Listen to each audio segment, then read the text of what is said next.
بفرمایید. آقا یه دوچرخه آگهی کردید 1,200,000 آهن پاره. 1,200,000 بعد میخواستم ببینم که اینو مثلا میشه سوارش شد یا نه، چه جوریه؟ داشت فقط فکر کنم فکر فرمون نکنم. داشته باشه. دکوریه. دکوریه؟ بله.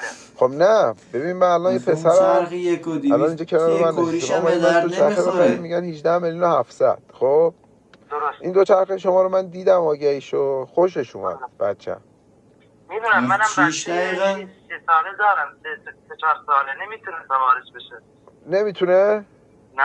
چرا؟ چون هیچی پایدارش نداره. یه جوریه که نمیشه هم دسته رو گرفت، فرمونش رو گرفت، هم پایدار داد. خب حالا ببین من جای دسته یه چیز دیگه میدم دستش. ها؟ میگم چی؟ پایدارش میخوره تقریبا به زمین. یه خورده این ور بشه پایدار میزنه به زمین.